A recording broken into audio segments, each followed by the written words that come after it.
मुनीम जी, चटपटे लाल बाघ मरे।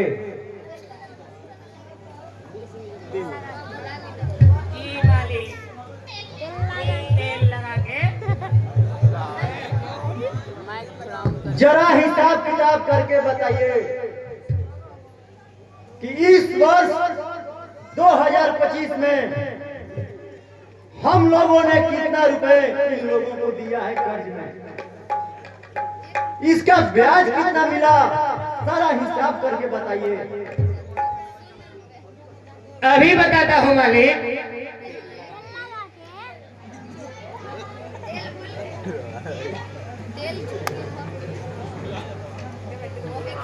आपने अभी तक 2025 में करीब 20,000 रुपया लोगों को कर्ज में दिया है और उसका ब्याज 40,000 रुपया आ चुका है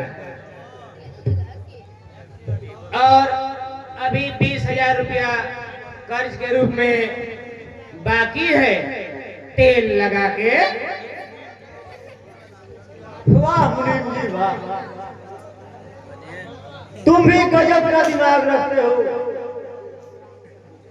इतनी जल्दी भला कैसे सारा हिसाब किताब कर लेते हो? मालिक, ऐसे ही मेरा नाम चटपटी लाल बाघ मारे नहीं पड़ा, तेल लगा के। अच्छा, जरा ये बताइए कि कैसे तुम्हारा नाम चटपटी लाल बाघ मारे पड़ा?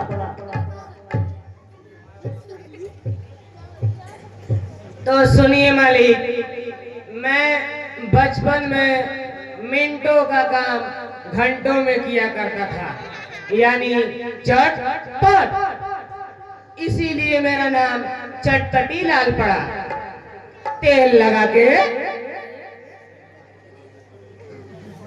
और बाघ मारे कैसे पड़ा?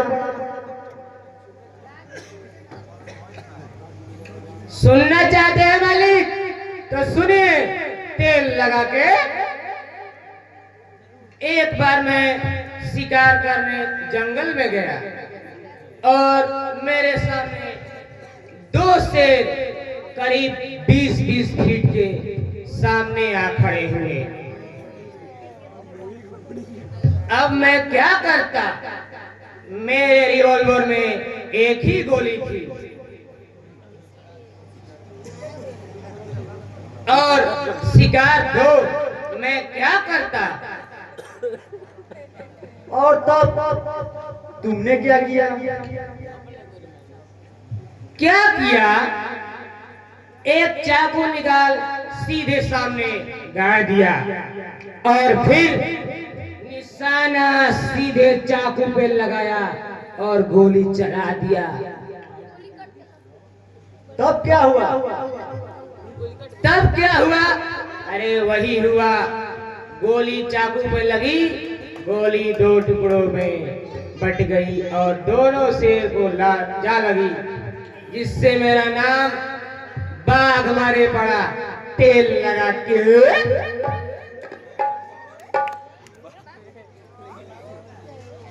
हेलो, कौन?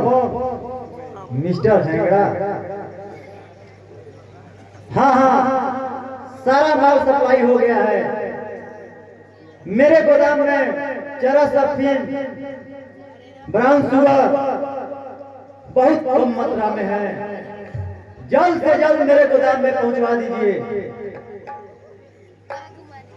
ओके।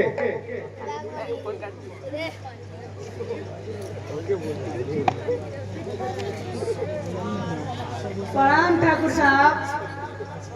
अरे शंकर, कहो कैसे आना हुआ? कोई आफत आ पड़ी है क्या? हाँ ठाकुर साहब, बहुत बड़ी आफत आ पड़ी है।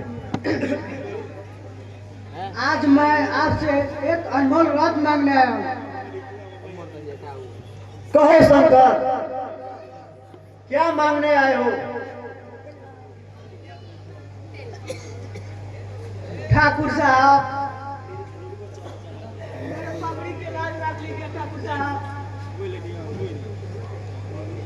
आखिर तुम कहना क्या चाहते हो शंकर? जरा साफ साफ कहो। ठाकुर साहब, आपका बेटा रंजीत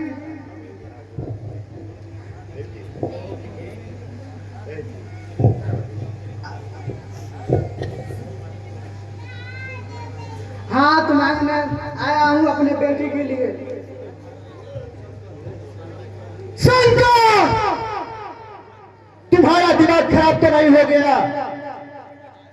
अपना औकात मत भूल। हाँ ठाकुर, मैं अपने बेटी के लिए आपका बेटा के हाथ मांगने आया। तुम अपनी बेटी का शादी करना चाहते हो तो अपनी बराबरी वालों के पास जाते।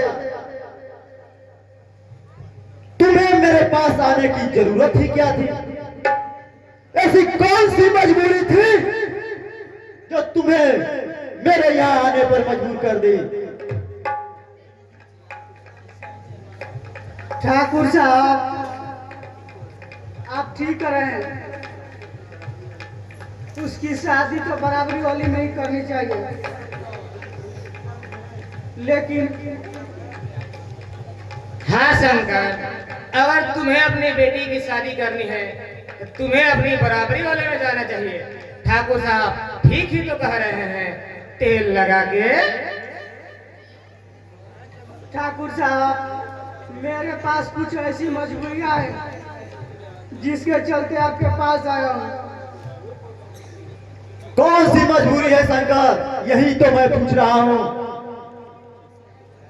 ठाकुर साहब, आपका बेटा रंजीत और मेरी बेटी किरण एक दूसरे से प्यार करते हैं। बिल्कुल झूठ।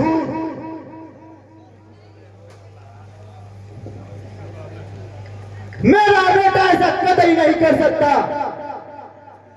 ऐसे छोटे छोटे लड़कियों पर तुम्हारी बेटी से कैसे प्यार कर सकता है? ये सच है ठाकुर साहब। यहाँ तक रंजीत का बच्चा मेरे बेटी के पेट में पल रहा है।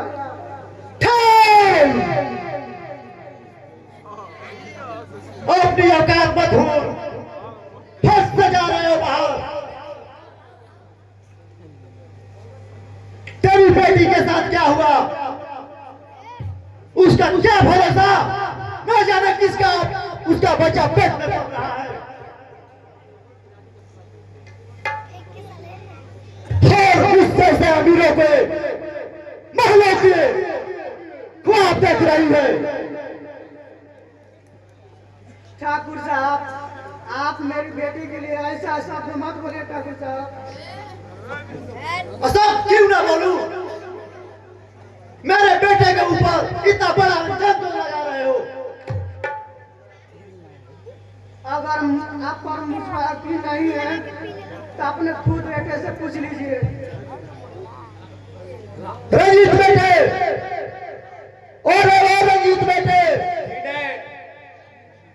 जल्दी आओ।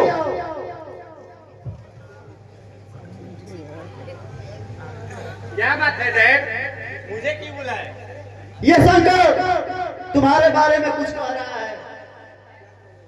क्या करे हो शंकर?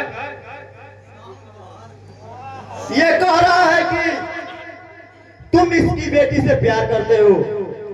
तुम्हारे बच्चे इसके बेटी के पेट में पल रहे हैं। किरण से मैं प्यार नहीं, मैं उससे प्यार नहीं करता। नहीं, तुम झूठ बोल रहे हो रंजीत। वो तुमसे प्यार करती है और शादी करने का वादा भी किया है। रंजीत, तुम यहाँ से जा सकते हो।